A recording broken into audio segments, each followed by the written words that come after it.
Hey everyone, welcome to another exciting episode of Secrets to Real Estate Investing. I'm your host, Holly McKhann, and we have with us today a gentleman who believes in networking very much like me, but he's taking it to a whole new level. I'm really excited for him to tell you about his new platform, moreandmorenetwork.com, of how he's bringing people in various aspects of the real estate investing world together. His name is Saeed Ghaffari, and with that, welcome to the show, Saeed. Thank you for having me, Holly. Well, I'm glad you could take time out of your schedule to tell us about what you're doing. Why don't you start out by giving us a background about you and how you got into real estate investing and what you did? Well, background starts from lending. As a matter of fact, I finished school in engineering in 1986, and I became a lender in 1987. And I was a full-time lender from 1987 through 2008 or 9. I did my very first flip in 1990, 1991. It was a success. And when the market crashed in 2008, I became a full-time investor. And ever since then, I've been flipping properties, but because of my background in lending, I do lending as well. Great. And how many properties total approximately would you say you flipped? I would say close to 100, most of them in Southern California. I've done some out of state in Ohio, Michigan, Indiana, but about 80 or 90 of them in Southern California. Wow, that's huge. You're in the same little club as me. Those of us who are serial flippers in Southern California. And listeners, he's in Anaheim Hills, which is about an hour east of Los Angeles, California. Southeast, yeah. Yeah, southeast from Los Angeles. So the greater Los Angeles area, in case you're wondering where he is from. Not too far from me, maybe half an hour, 45-minute drive. It's fun when I interview local people. It depends on traffic. All over the world, yeah. Yeah. Interviewed someone from Belize a couple of weeks ago, so you just never know who I'm going to find. So, Saeed, why don't you tell us about your first deal? I think it was an interesting one. Yeah, the very first deal I ever did, Holly, was, as I said, about 1990 or 1991. An escrow officer referred it to me, a gentleman who wanted to refinance his house. He had some problems with FBI, and I couldn't get the refinance done because of his legal issues. And the property was just about to go on sale with the government auction. But I was lucky enough to get a hold of the agent handling his case, and they gave me the go-ahead to buy it. So before it hit the auction, I was the only one who bought it. The property is 673 Silva Street in Long Beach. And I bought that property against everybody's advice not to buy it because it was a bad property, bad area, legal mess. I did it, and I held it for about 3 months. After all, I made about 400% ROI on my investment, annualized. I made 100% return on my money within 3 months. And then that became, a starting point for me. But again, lending was very strong throughout those years. I did flipping on the side, but when the market crashed in 2008, I started a radio program in 2009. I raised a couple of $1 million of other people's money. I put some of my own money into it, and I became a full-time real estate investor, buying properties on trustee sales and from local realtors. Wow, that's awesome. And I love that this first deal you bought through networking efforts. I'm a huge believer and proponent of networking. That's how I've bought all of my houses. Besides the trustee sale, we did 100 or so at the courthouse steps. Right. But after that, the next 120 have all been through networking, mostly with realtors, sometimes wholesalers. And in this case, it was an escrow officer. That is correct. So it just shows you that building relationships and making friends can pay big dividends, big rewards, or I should say pay big capital gains. Right, 100%. Yeah. So I love that you're a networker like me.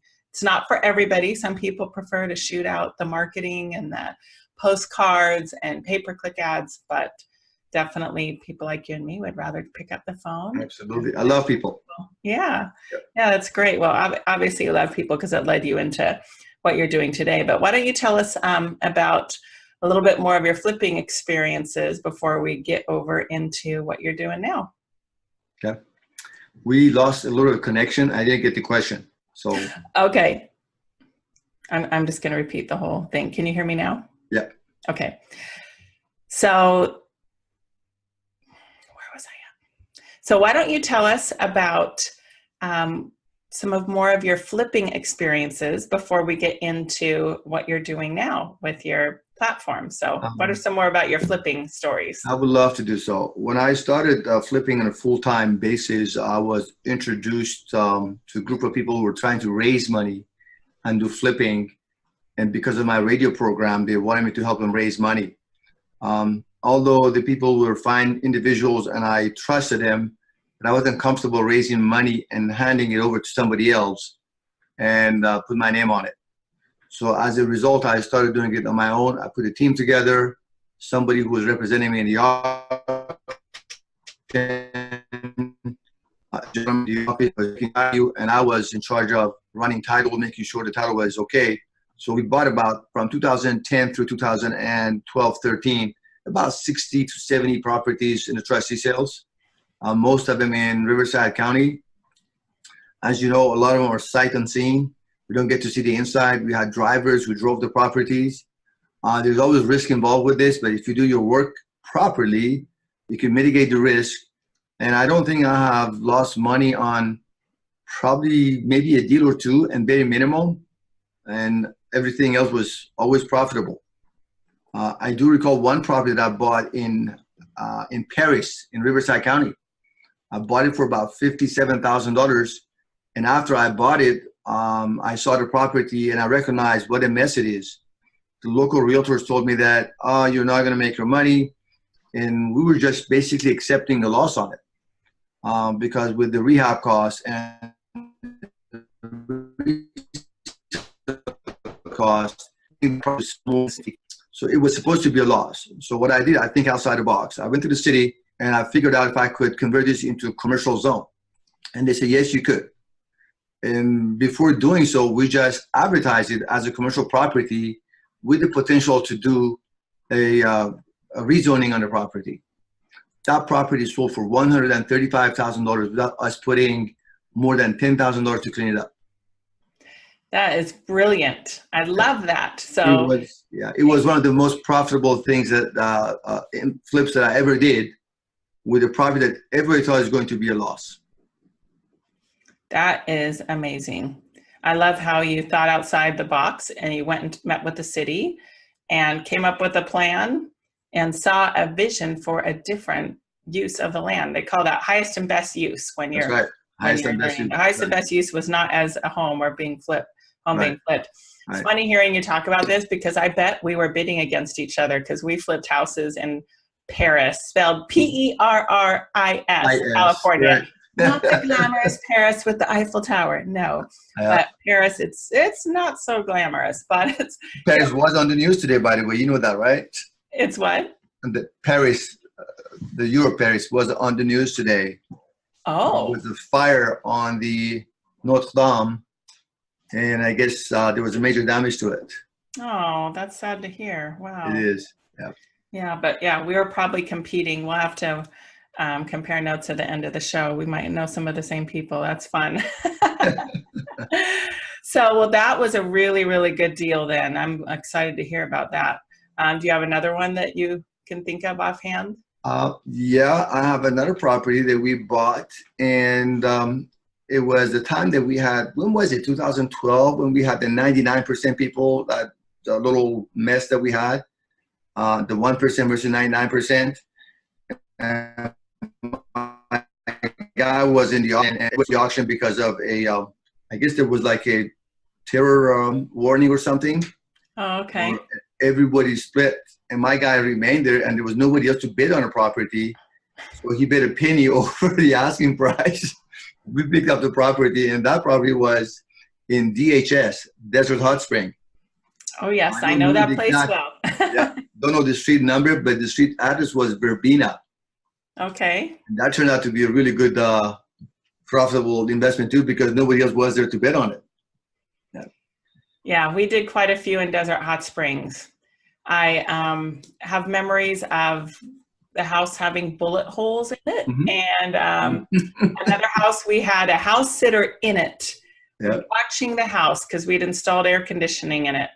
Yeah. And our house sitter left to walk to the 7-Eleven because he didn't have a car and came back, probably wasn't gone 20 minutes, and the air conditioning condenser was stolen in that like 20 minutes. That is a rough neighborhood. So yeah, it's not for the faint of heart. I actually, got scared, and I thought one time I was driving, I'm like, why am I DS6, can you hear me or not? Because your image is frozen. Okay, you're back. Can you hear me now? Yeah, we're having a lot of this. I know, unfortunately. This connection. I wonder, do you have another place that you could record at or not? Not right now. At a different time, perhaps, yes, but not right now. Yeah, I'm like, maybe you can go to a friend's house with good Wi-Fi or something. Shoot. We'll have to edit all this out too. Okay, so yeah, I was just talking about how scary Desert Hot Springs was. Yeah, and I was about to share with you another story in DHS. We had a property already fixed up, ready to sell. It was in escrow, and the buyer was going through his final walkthrough. And right as he's crossing to go to our property, a bullet crosses his windshield. And he backs out. Yeah. And obviously he didn't buy that property, but that property is still sold with profit. Yeah. That's good. Yeah, I mean, people got to live there. I mean, Desert Hot Springs, I used to say that is the city where people are either in jail or coming in and out of jail, because I had some rentals there and the tenants would be like, oh yeah, well, my mom's in jail again, or she got picked up. Yeah, it is just scary. So yeah, rough areas, you gotta know what you're doing, that's for sure. But any state, any city, but I don't mind that, because there's more margin in those areas. There's less competition, right? Yeah. As long as you have the system in place, you have the crew to handle it, you are about to make more money on, the more problem you have, the more money. I mean, we are here to solve problems. You make money based on our ability to solve people's problems. Yeah, that is for sure. And you just got a budget in there, potential for theft and vandalism and all of that. Delays and mishaps. We had to replace the air conditioner 3 times before close of escrow. We're finally like, somebody stand next to it until escrow closes because we don't want to replace it again. So, yeah. Okay, well, why don't you, let's switch over to hearing about your new platform, moreandmorenetwork.com. What inspired you to create it, and tell us about that. Well, that's a great topic. It's my passion. I love it. I do believe in networking. I do believe in synergy. And I've always wanted to bring the entire real estate industry together. Investors, realtors, lenders, affiliates, buyers, sellers, everybody. So I've created this network, moreandmorenetwork.com. The company's name is Money, Real Estate, and More. And the vision is for everyone to network on it for free. People say, how do you make your money? We do have advertisers that are trying to advertise their products and sell them to our audience. But anyone who's looking for a vetted vendor, if looking for lender, investors, anybody, you could find them on our network for free. The social features of it, anybody who is there, they can post their events on our calendar. They can post their videos, their articles, any content that they may have. They can create a network of their own and send friend requests to the members. And there's a lot of features that I can't even explain it to you right now, but those are just examples of the things that you can do, and everything is for free. Wow. So what is the goal or the objective of the platform? Again, the objective is to bring a network of people and bring discounts and bring to the people who use those services. The vision is to make a real estate an enjoyable career and endeavor at low cost to anybody who becomes a member there. Okay. So you've got lenders there, you've got realtors, anybody that's doing anything related to real estate investing would find networking opportunities there. So what areas does it serve? Is it United States? Correct. It's nationwide. Anybody could join a member and join the platform, become a member, and network with people that are in there promote their products. We have, as I mentioned, lenders, escrow, title people. We have marketing. We have coaches, all kinds, anything that has something to do with real estate. They could become a member and benefit from being a member. Very interesting. So do you have any stories about people that you've interacted with there, as far as any success stories or anything going on with people that are on the platform? Considering that our platform is fairly new, we just started working on it. It's been probably live for about 6 months or so. Okay. And we have about 230 members. I know that the members that are in the platform are getting business from myself and my investors. We have about 15 people that are invested in our company. Most of them are realtors and lenders, and we have 3 or 4 people that are technology people. So Okay. my lenders and my realtors are giving the business to the members of the platform. Great. Yeah.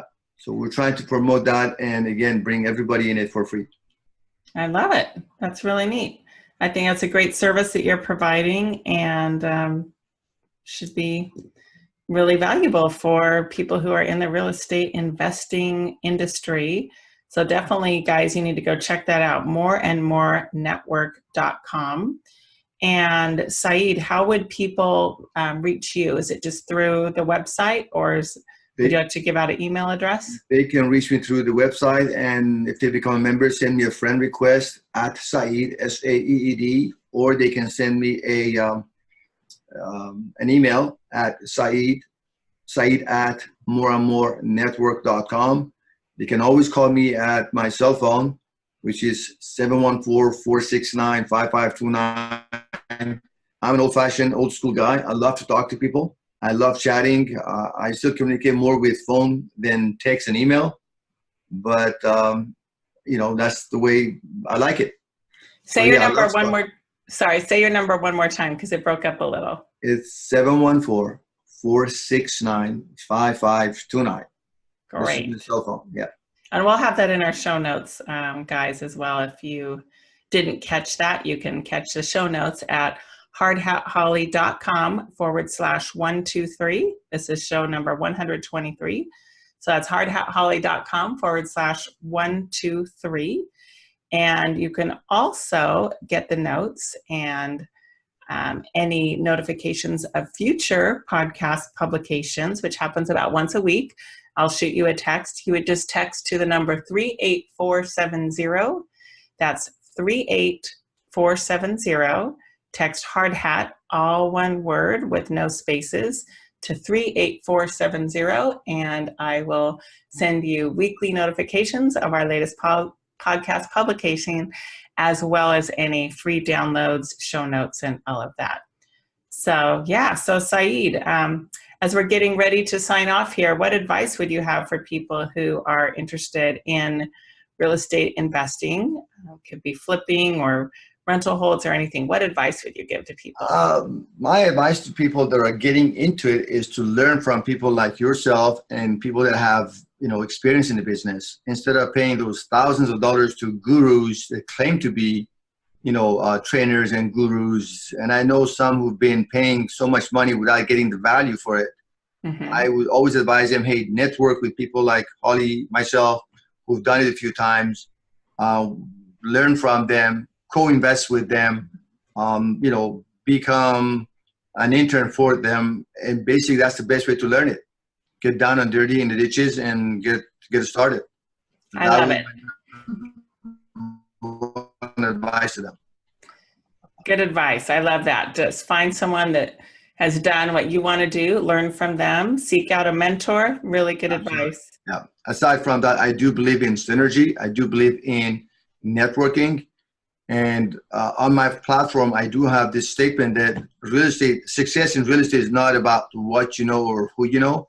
It's about what you know, who you know, and integrating the two, applying it to your everyday life. And it's all about numbers game. The more you do it, the easier it gets. That's true. Very well said. Yeah. Well, with that, thank you so much for your time today, Saeed. This has been great to hear your success stories And I think it's wonderful that you've created this network. I can't wait to go sign up myself. So I'll be on there. Listeners, you can go find me on there as well. I'm excited to network with people on another platform. It sounds really beneficial. So listeners, your action step today is to go to moreandmorenetwork.com. Go sign up and network with people on this great new platform. Get out there, take some action, and I'm wishing you huge profits and success. Thanks for having me, Holly, and good luck to you as well. Hey there, thanks for watching the video. Make sure you like it and click subscribe to get notified of more videos. And you can go to hardhatholly.com for a free download on secrets to finding great deals.